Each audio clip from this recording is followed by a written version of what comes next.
baby. Hey, why do you panic? The way you, Papa, you know Papa. Figuratively, he bites as hard as he can. Okay. And of course, when he puts his fangs into you, you certainly feel it. I think it pretty. Watch Johnnie's bite.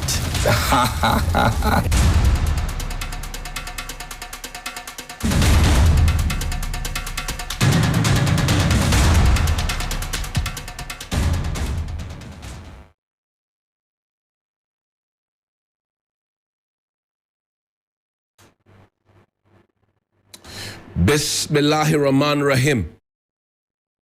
Alhamdulillah Rabbil Alamin. Hasbunallah wa ni'mal wakil. The Lord is my light and my salvation. Whom shall I fear? And yea, though I walk through the valley of the shadow of death, I will fear no evil, for you art with me. Thy rod and thy staff, they comfort me. Thou preparest a table before me in the presence of my enemies. You anoint my head with oil. My cup runneth over, and surely goodness and mercy shall follow me all the days of my life. And I will dwell in the house of the Lord forever and ever. Amen. Assalamu alaikum. It's Thursday. Welcome to Johnnie's Bite.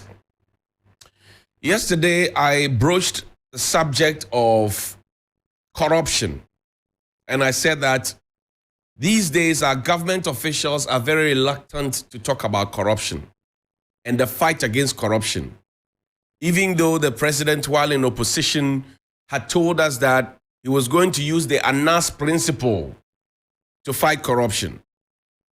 And we have seen how people who speak up against corruption, the likes of Professor Kwabena Frimpong Boateng, talks about Galamsey and corruption, mentions key party people, party executives, mentions members of parliament, mentions ministers of state, mentions people who work in the very heart of the presidency, chief of staff's PA Protozwa. He mentioned all those people. And Attorney General says, there is nothing that I find, evidential enough to deal with the issues. But we all know what the rivers and lakes look like. We all know what the complaints of the Ghana Water Company has been, that, look, if we don't take care, we may get to the point where we'll have to import water because we are spending too much to process or to treat the water for you to drink. And they say that, look, when we harvest the water, over 40% of the water is already boiler. We know. In fact, the GJA's Journalist of the Year rose to that fame for that important award because he spoke about Galamsey. And I've always said that, look, we as a media coalition was busy fighting our Galamsey war already. We hadn't invited government. We were doing our thing. It was yielding results. Government says, oh, I want to be part of it. Then they came and they took over and they presented it to the people as if they started the fight. Today, like they can't say, any trukan. And children are dying because of that. Children are dying because of that. Children are being born with deformities because of that. Elders who do not drink, they do not smoke, they do not indulge in other lifestyle activities that may injure their liver, their kidney, whatever it is, are now presenting with those conditions. And everybody is watching. And then when the opportunity finally presented itself for us to rise to the occasion, we said we do not have evidence enough. Sometimes I feel bad that you're working so hard in a wrong country. And I'm not the only young person who thinks that way. There are many different young people who think along those lines. That you're working so hard in the wrong country. We know those who are involved in Galamsey. His Royal Majesty Otumfuo, when we spent money to hold that there, but he said that, look, if the people in this room, if we decide that we're going to divide them into three, 1/3 of the people in there were engaged in Galamsey. But I'm not surprised at the posture of the Attorney General and the silence of the government, because when Haji Halima Mahama, who herself is a lawyer, who was a minister for lands and local government, told us that she knows the MMDCEs who are involved in Galamsey, we allowed her to go with the evidence and made her an ambassador instead. So you cannot come and tell me that you are committed to fighting Galamsey when in fact you are by every step of the way proving to us that you are not concerned about it because party yasika. And that will be one of the biggest mistakes of Professor Frimpong Boateng himself when he allowed himself to be caught on tape. And then the conversation was about party. Yes, the party needs money. For those of you who are not lectured in P, the party needs money. So it's about party first. It's not about the people. It's not about the people being at the center. It's about party first. Party, yes, and day in, day out, excavators are being brought in their multitudes. They are brought in. They are being brought in their multitude. And I always ask the question, have we even as a country, beyond all the rhetorics and the theatrics, bothered to even find out who is bringing in which excavator? Who is clearing which excavator for who and for what? And then find out the chassis number and then trace it to the owners of those excavators. And when you go and catch somebody doing illegal mining in the bush somewhere in a Tiwa or whichever forest it is, and then you only take the motherboard or whatever board it is, and then you burn it, and then you make a public show of it and catch a few small boys, small brothers who are earning 80 cedis, 120 cedis, 300 cedis per day for doing galamsey for some big fish, and then you make an example of them by jailing them, and then you leave the big fish. They always have the financial muscle to hire other people to go and perpetrate that greed and fraud and rape of the state. Have we decided to follow those men we catch in the pit, arrest in the pit, and say, take us to your master? Have we decided to do that?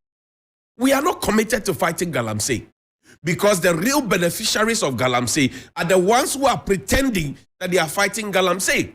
It's akin to somebody who sits in a classroom with you, steals your money for lunch, and then decides to help you to look for money, your money that has been stolen for lunch. He is actually directing you and showing you where to look for your stolen money. Meanwhile, the money is at his back pocket. That is how those who are supposed to be leading us to fighting galamsey are doing. I repeat, when we were in primary school, there are people who will steal your money for lunch, and then they will come to you and sympathize and empathize with you, and then they will help you to start looking for the money which they have at their back pockets, but they will be helping you to look for the money. That is what the government is doing. They know the people who are involved in galamsey. At least Haji Alima Muhammad said it, that we know the people. And then when you say, they say, oh, bring us evidence. President says, bring us evidence. Professor Frimpong Boateng brought us evidence. What happened to him? He's not being vilified. He's one of the few people who's been vilified. But you see, I will again blame Professor Adair and the rest who are now speaking up.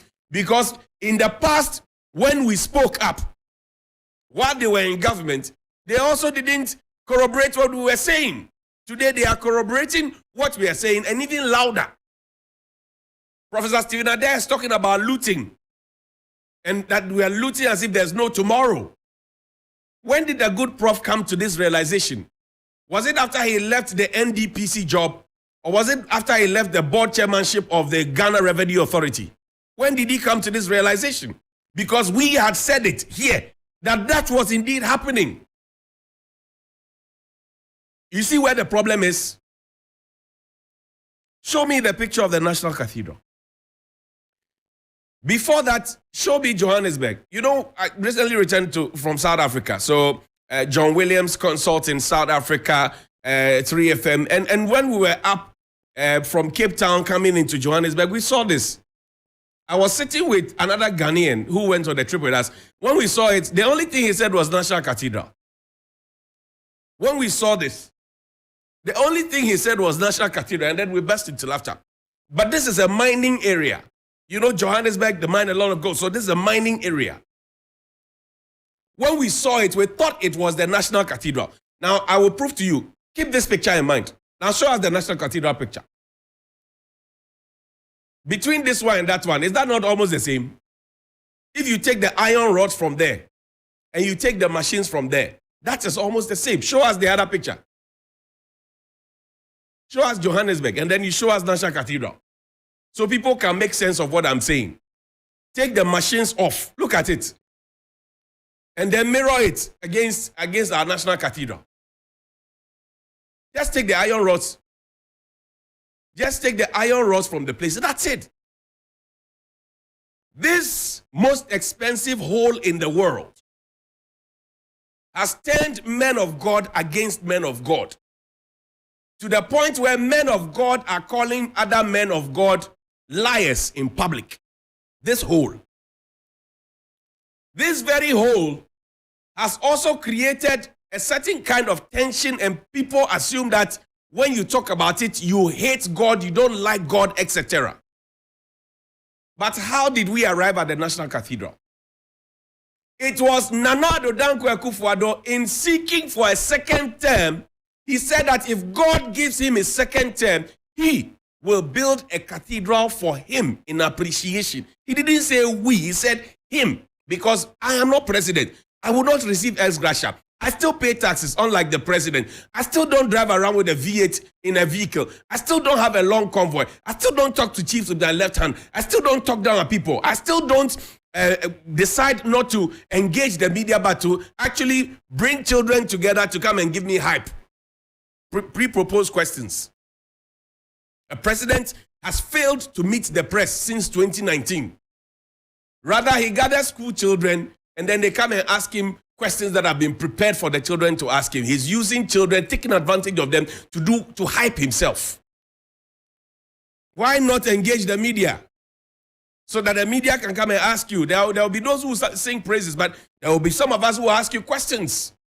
In fact, the last time we had a media encounter, nobody from Media General, all our 6 media houses, nobody from our 6 media houses was allowed to ask a question. The record is there. It was on live TV. The record is there. Nobody from all the 6. Other media houses had 3-4 chances to ask questions. Nobody from 3FM, nobody from TV3, nobody from Connect FM, nobody from Akuma FM, nobody from Onua FM, nobody from Onua TV, nobody from 3 News was allowed to ask a question at the Jubilee House. That is when I decided that it was a total waste of time when they invite you to some of these things, because they already have the people they want to ask questions. But look at the National Cathedral. Today, the very men of God who preached in church and made us all feel that we were doing someone and that we do not like God and we do not love God, they are running away from the vision of the cathedral. And now other men of God are calling them liars. Integrity and honesty is at play. But you still have a few men of God who are still there, who are stuck with it, because I don't know what pact they have.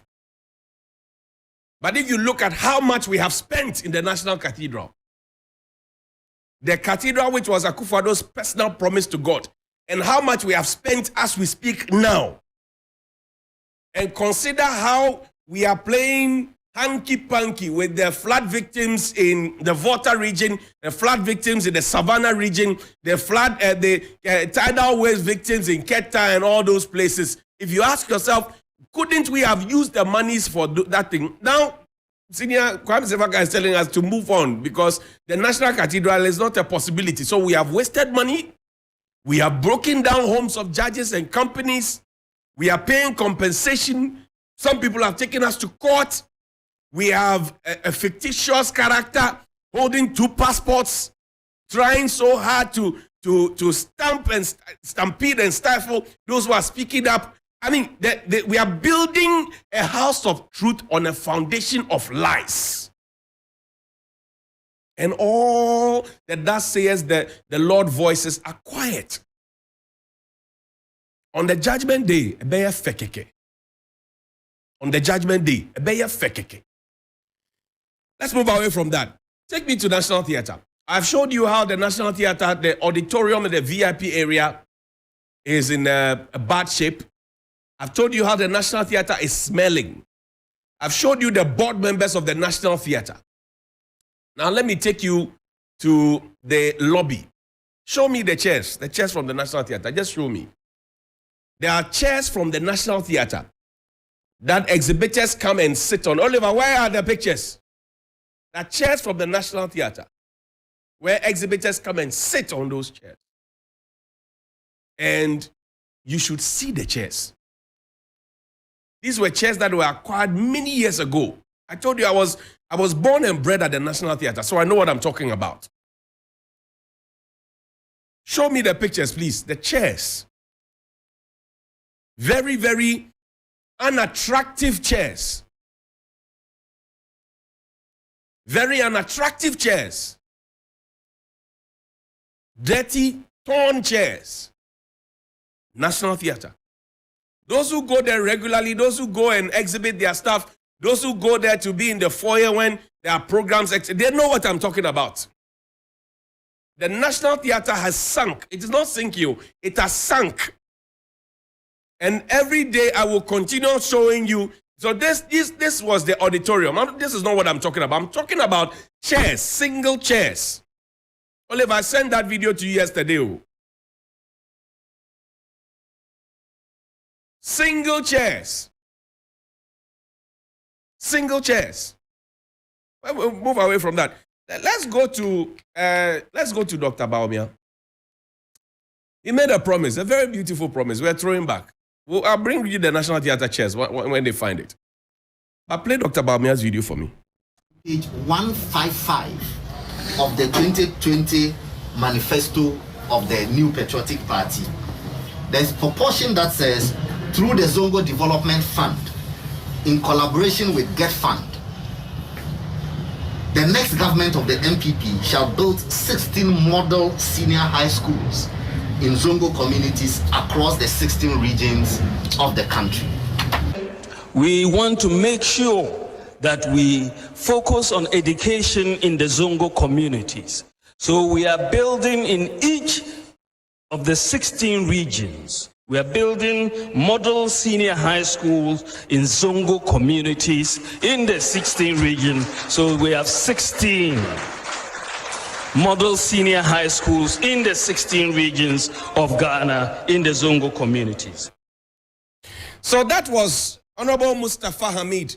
And I tell you, Dr. Mustafa Hamid is an Islamic cleric and is also a PhD holder. So when he speaks, it carries a lot of weight because in academia, he is respected, and on the religious front, he's also respected.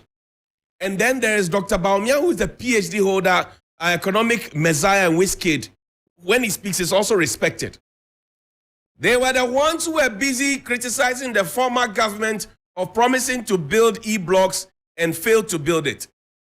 Meanwhile, they promised to build 350 secondary schools from scratch. I wonder how many has been built so far.